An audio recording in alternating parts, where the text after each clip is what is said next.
Como médico infectologista, assim que os primeiros rumores de uma nova pneumonia viral começaram a surgir nos grupos de conversas de todo o mundo no final de dezembro de 2019 e início de janeiro de 2020, percebi que se tratava de algo muito sério e comecei a estudar profundamente o tema e guardar todos os artigos que começavam a surgir sobre o assunto, muitos ainda em formato de pré-publicação, pois ainda não havia dado tempo de verificação por pares.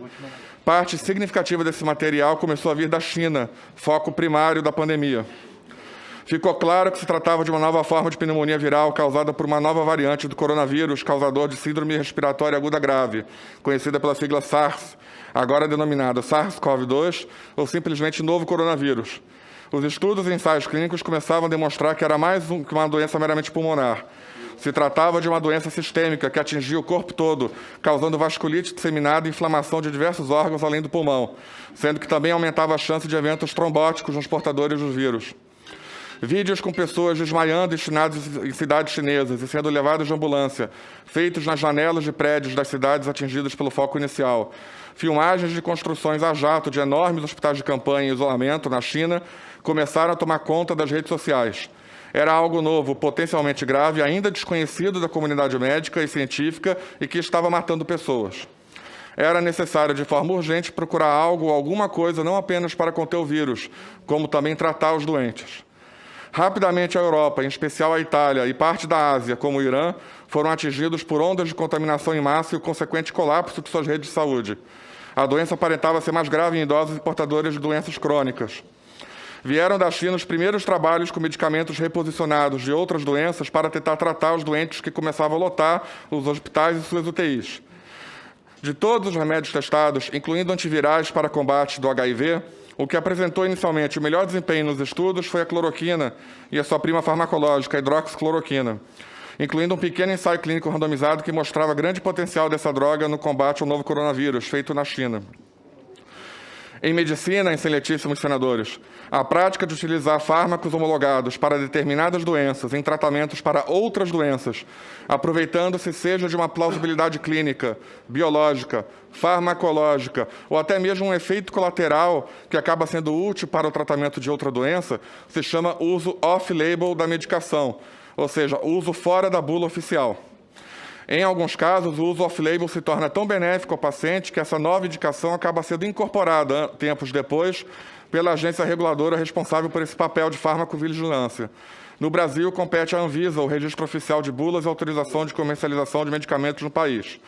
Portanto, o uso off-label não é, nunca foi e nunca será prática ilegal, criminosa ou antiética, pois se trata do uso do remédio já aprovado para a comercialização no Brasil, sob a responsabilidade única e intransferível do médico prescritor, que responde pelos seus atos. Em texto publicado em seu site, a própria Anvisa explica o que é off-label e que sua prática não é incorreta, mas deixa claro que se trata de uso fora da bula oficial. Isso é diferente de tratamento experimental, que envolve drogas ou procedimentos normalmente novos ou antigos, porém em situações muito específicas. No Brasil, a competência para definir se uma medicação, tratamento ou procedimento pode ser feito de forma off-label, se deve ser feito como prática experimental, ou até mesmo se não pode ser feito, compete ao Conselho Federal de Medicina, CFM, a autarquia pública de natureza sui generis, criada por força de lei federal e que tem entre suas competências justamente essa análise técnica sobre a utilização de drogas. Esse entendimento foi reforçado pela Lei 12.842 de 2013, no seu artigo 7º, que explicitamente decreta que compete ao CFM a definição de procedimentos experimentais no Brasil. Portanto, uma vez que o Conselho Federal de Medicina define a regra, determinado procedimento ou tratamento pode ser usado como off-label, e isso não caracteriza nenhum tipo de crime ou conduta ilícita.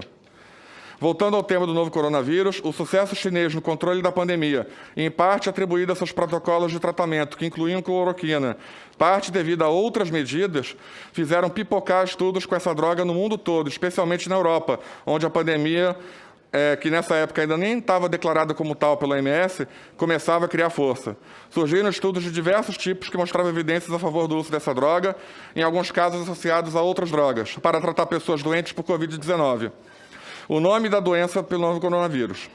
Aqui é importante destacar um ponto. A ciência, ao contrário do que vem sendo dito por algumas pessoas que se intitulam divulgadores, a ciência não é fruto de consensos. Isso não existe na ciência, em especial na ciência de fronteira, que analisa o novo, a nova descoberta, o desconhecido.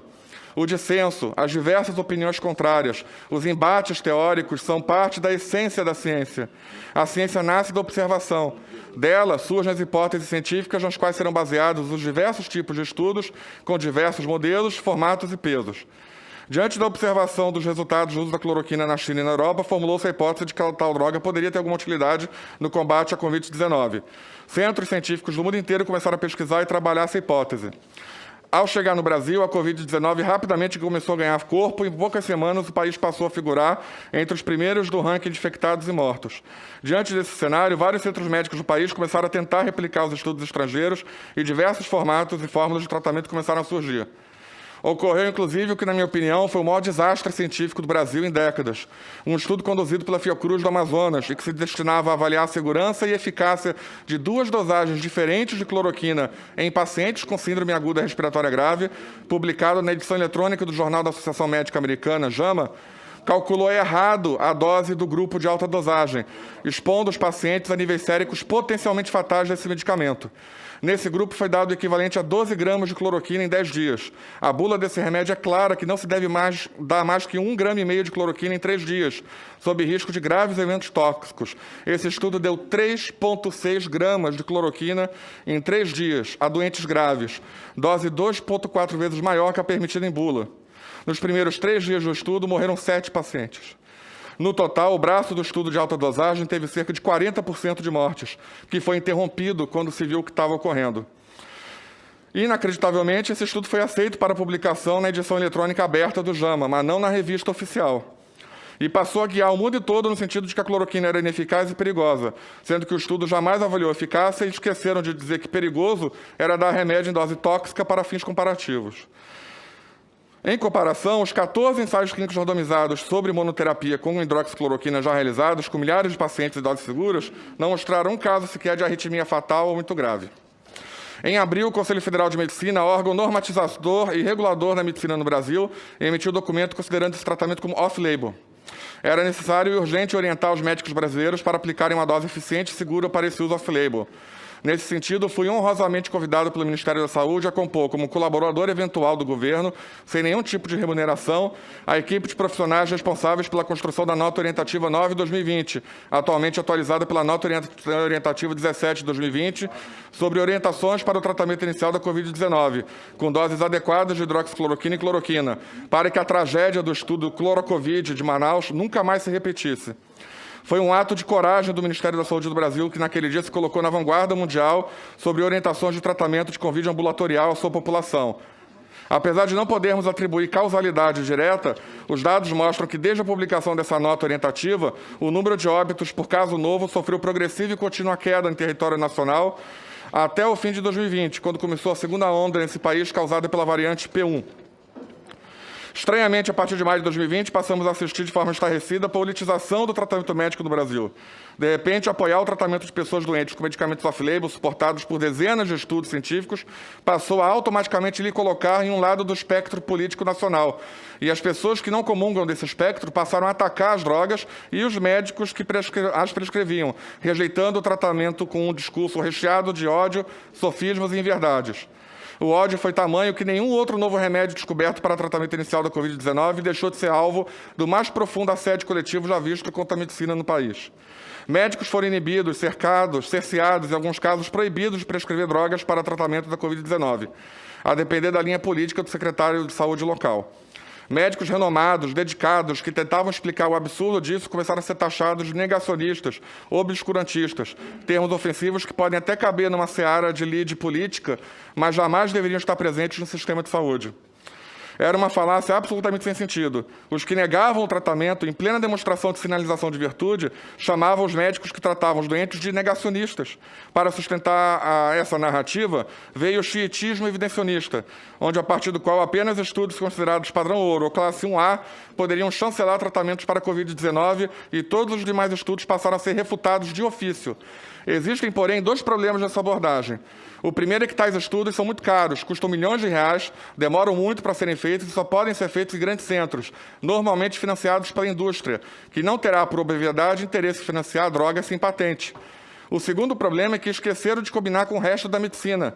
De acordo com diversos artigos que estudam as diretrizes americanas de tratamentos para várias especialidades, em média, menos de 10% dos tratamentos e procedimentos médicos no mundo atualmente possuem esse chamado nível de evidência máxima, erroneamente chamado por alguns de comprovação científica. A vasta maioria dos tratamentos médicos, incluindo quase todos os procedimentos cirúrgicos, ginecológicos, pediátricos, mais de 90% dos procedimentos em cardiologia, oncologia e infectologia, por exemplo, não possuem nível de evidência máximo exigido, que tem sido exigido para a Covid-19 por alguns. E são feitos normalmente em território nacional, sem nenhum óbvio ou questionamento. A tentativa de usar a medicina baseada em evidências para bloquear qualquer forma de tratamento imediato para a Covid gerou um fenômeno: a evidência baseada em medicina, quando a busca pelo ensaio clínico perfeito se torna mais importante que tratar os pacientes enfermos. Ao trazer um embate político para a medicina, quem mais foi penalizado não foram os médicos que prescreveram um tratamento imediato para a Covid-19. Foram os cidadãos mais humildes desse país, dependentes do SUS, que viram um apagão de condutas terapêuticas para a sua doença e de seus familiares. Como pode um cidadão chegar no posto de saúde com Covid-19 diante das centenas e centenas de evidências favoráveis ao tratamento imediato, com força igual ou superior a mais de 50% do que existe atualmente em tratamento médico, sair desse posto apenas com uma receita de dipirona? Pior, em alguns casos, prescrevem corticoides orais no início do tratamento de Covid, algo absolutamente errado, pois aumenta a chance de agravar a viremia na primeira semana e causar graves inflamações na segunda semana da doença. Por favor, colegas, parem de dar corticoide oral nos primeiros 5 dias de sintomas de Covid aos pacientes. Diversos estudos, excelências, apontam que a maior vítima da Covid-19 no Brasil são os pobres, homens e não brancos. Essa batalha política que virou o tratamento no Brasil está privando a população pobre desse país em receber um tratamento mínimo para a Covid em tempo real, enquanto a população mais abastada consegue se tratar com médicos e hospitais livres da influência do SUS. Precisamos tirar os remédios da pauta política urgente, sob pena de mais brasileiros morrerem desnecessariamente. Não é justo o rico ter acesso ao tratamento e o pobre não. Quem difama o tratamento tem culpa direta nesse fenômeno, mesmo que involuntariamente.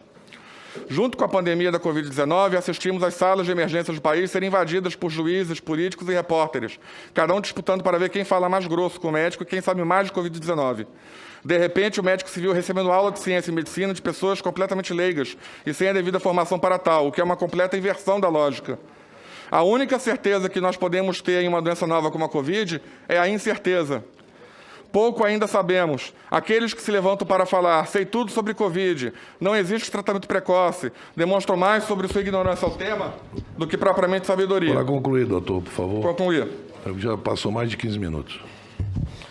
Urge e é necessário retirar os juízes, políticos e repórteres da sala de emergência e posto-atendimento desse país. O CFM, como autoridade máxima desse país, defende a autonomia do médico baseada em sua relação com o paciente, estudo individualizado de cada caso e a prescrição conforme a convicção do médico e a livre escolha e aceitação do paciente. Não cabe a demais entes desse país definirem que tipo de tratamento pode ou não ser dado, seja na Covid-19, seja em qualquer outra doença. Se permitirmos que isso ocorra, será o fim da civilização e o início da barbárie em saúde. Em minha vivência na Covid-19, eu já atendi a mais de 1000 casos muito graves, com poucos óbitos, graças a Deus. A equipe com a qual trabalhamos em São Paulo já atendeu mais de 4.000 casos, com pouquíssimos desfechos fatais. Nós temos resultados, excelentíssimos senadores. Resultados, não é opinião, são fatos. Se o remédio funciona, se ele deve ser aplicado ou não de acordo com o caso clínico, dentro da autonomia médica, compete aos médicos e sob a guarda do CFM e dos Conselhos Regionais de Medicina. Se nesse momento eu não consigo descrever com precisão seu mecanismo de ação, isso é secundário, que os cientistas pesquisem e publiquem. Nós, médicos, estamos aqui para atender as pessoas e salvar vidas. Nada pode nos desviar desse destino. Sobre o tratamento imediato, para finalizar, quem ainda discute se ele como sendo sinônimo de cloroquina e hidroxicloroquina está enganado.